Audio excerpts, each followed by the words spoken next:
Welcome to Check This Out, podcast for kids. And their grown-ups, where we explore interesting people, places, and ponderings that shape the world around us. On this episode, we have a couple of special guests. Two of Cece's friends are here to help us talk about George Washington.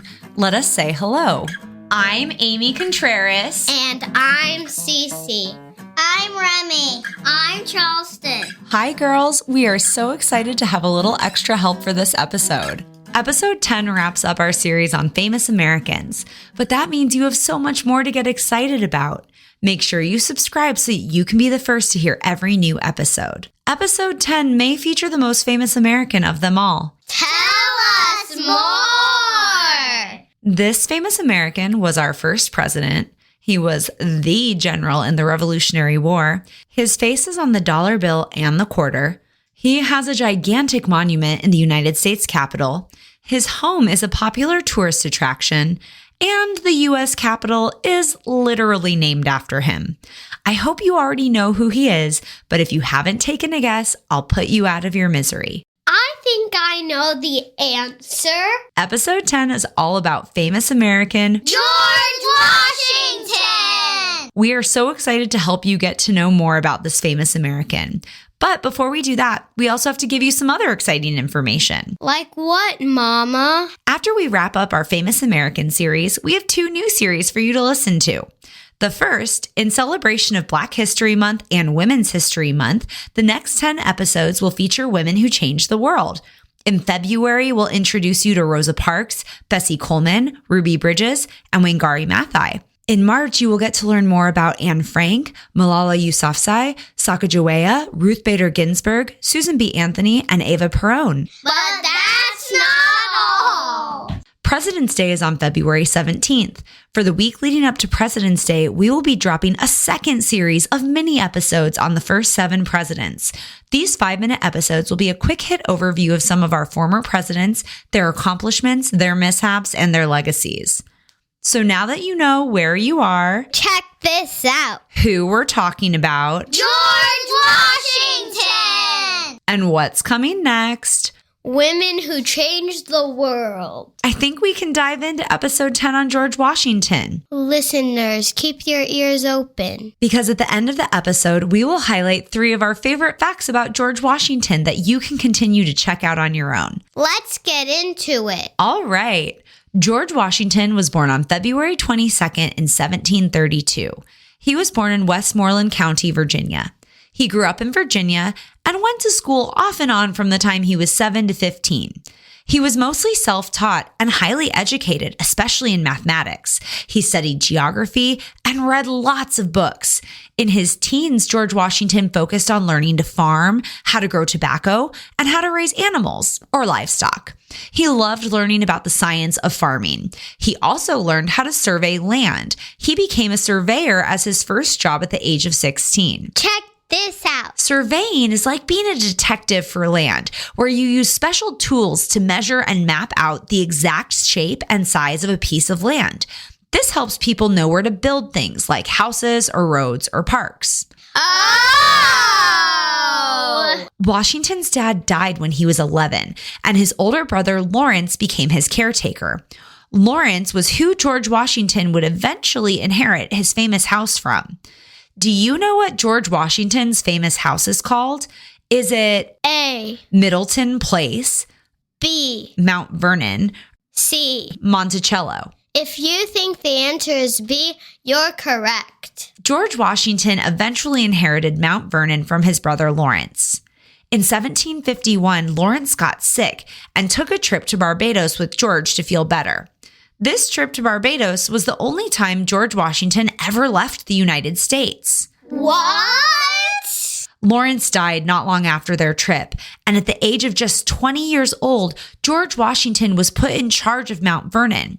This meant he needed to make it profitable, take care of the enslaved people who worked the fields, and expand the land. Mount Vernon was a farm that grew tobacco and had animals. It had an orchard and a variety of different crops, not just tobacco. George loved farming, and he often wrote letters talking about the joy he got from farming. George Washington was a smart and curious man beyond farming who had lots of hobbies before he became a general in the Revolutionary War and the first president of the United States. Like what, Mama? Honestly, what didn't he like? He enjoyed horse riding, fox hunting, dancing, going to theater shows, duck hunting, and fishing. He liked playing pool and cards and even horse races. He was an athletic man and did physical activities as well, such as wrestling and dancing. That is cool. George's father and brother both served in the military, so it encouraged George to want to be in service as well. He joined the Virginia militia in 1752. His military career began during the French and Indian War. But do you know that he wasn't always the military mastermind we think of? What do you mean, Mama? He made some pretty big mistakes early in his military career. Tell us more! First, let's make sure everyone knows what the French and Indian War is. The French and Indian War lasted from 1754 to 1763. This was a conflict over whether Great Britain or France would control the Ohio River Valley. What was then called the Ohio River Valley is a part of the United States that includes modern-day Ohio, Indiana, Kentucky, Pennsylvania, and West Virginia. The lands were really fertile, and both Britain and France wanted it for themselves. That makes a lot of sense. In October of 1753, George was sent on a mission to warn the French to stay away from the Ohio River Valley. After he came back and reported that they wanted it for themselves, he was sent out to the Ohio River Valley again. George Washington accidentally started the French and Indian War in 1754 when his forces attacked and killed a French officer. French and indigenous American forces fought back, and they beat Washington's militia force badly. Aww. That's not all. The following year, Washington fought another battle in 1755, where the French and their native allies beat them badly. He continued to serve in the war until he resigned in 1758. Though the British won the French and Indian War, Washington's reputation as a military leader was not great because the British leadership thought he was a poor commander because of all of his mistakes and the losses of his soldiers. But colonists saw him as a hero for his bravery and leadership in battle. I learned something new today. But the lesson here is that even though we often remember George Washington as a big military hero, his career as a military leader started rocky with some major losses that he had to figure out how to overcome.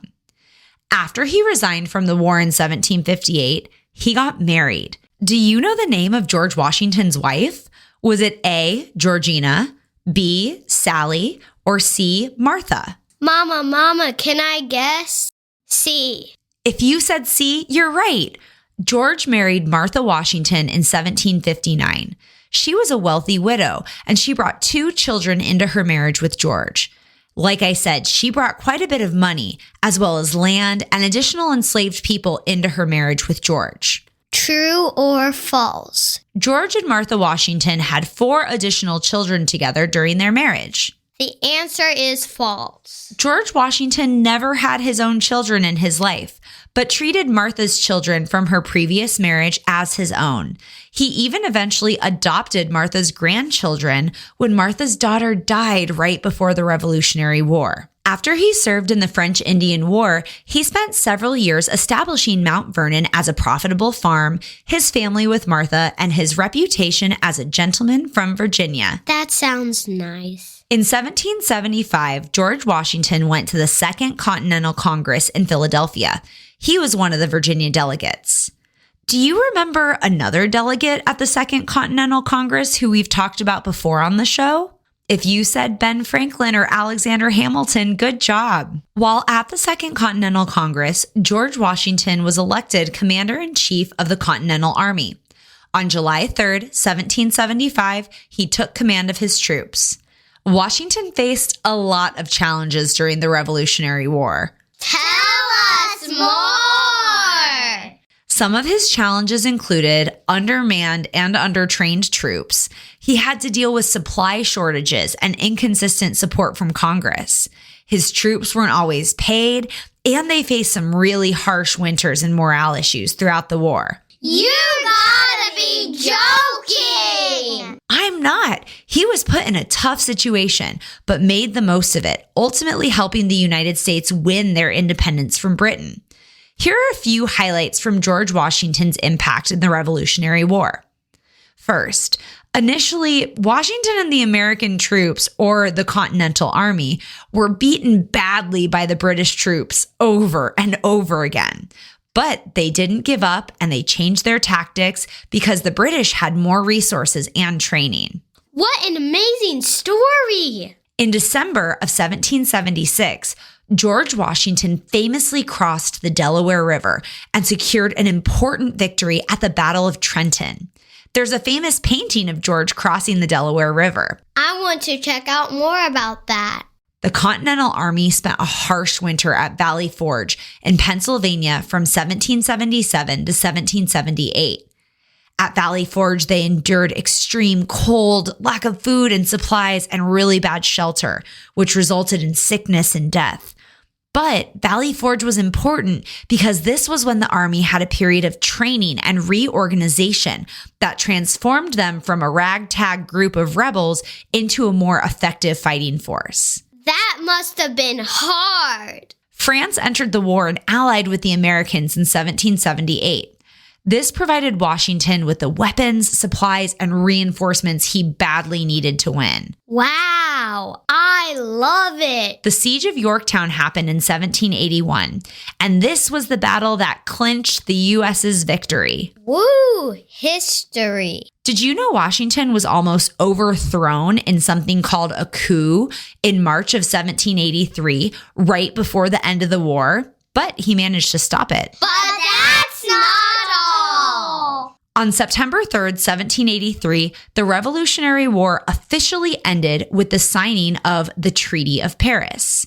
Instead of stepping directly into leading the country and possibly becoming a military dictator, Washington stepped down after the Treaty of Paris was signed, and he retired to Mount Vernon. What an amazing story! Washington showed his ability to foster unity among very different groups like soldiers and build relationships with French allies. He was a busy guy. He was. And when he stepped down after winning the war, it was so unheard of. His willingness to give up power and make sure that power transitioned peacefully is one of the main reasons he's remembered today. If you can believe it, we've spent all this time talking about George Washington, and we haven't even gotten to the point where he's the president yet. Here are just a few more interesting facts about George Washington. Remember earlier when we were talking about that trip he took with his brother to Barbados? That was the only time he left the United States in his entire life. Wow! Did you know that George Washington was unanimously elected as president of the United States not once, but twice? That is the first and only time that has ever happened in our country's history. That's a big job. George Washington was an enslaver, but was against the institution of slavery. When he died, there were 317 enslaved people at Mount Vernon. George owned 123. He made the decision to free all of the enslaved people that he owned in his will, making him the only president who was also an enslaver to make that choice. Oh, that's important. Washington was the first person to sign the United States Constitution. What was your favorite fact? Now, listeners, you may be surprised that we aren't talking about a cherry tree or his teeth, but that's because we're going to save those for next time. Yes, listeners, there is more coming on George Washington. President's Day is February 17th, and to celebrate, we're going to drop a few mini episodes about our first few presidents for you to learn about them and their presidency. Tune back in for part 2 on George Washington on February 10th. And now we'll end with a poem and 3 of our favorite facts that you can continue to check out after the podcast is over. We wrote you a poem. In Virginia's fields long ago, a boy named George began to grow. With a heart so brave and a spirit so bright, he dreamed of farming and fighting the fight. He learned to survey from 16 years, mapping the land like a true pioneer. As he grew older, his courage was shown. In battles and armies, his valor was known. He led Continental troops in a fight to be free against mighty Britain and for liberty. Through winter's cold and the summer's heat, he showed determination through near constant defeat. When the war ended and the country started to bloom, President George Washington stood tall through the gloom. He became the first president, wise and kind, creating an office of leadership with peace on his mind. He helped shape a nation where we all can thrive. With liberty's promise, our hopes come alive.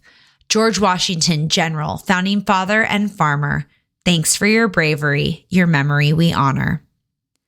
And now here are 3 of our favorite facts. Fact number 1. George Washington wasn't always the military genius he's remembered as. Learn about his mishaps and mistakes during the French and Indian War. Fact number 2. George Washington never had children of his own.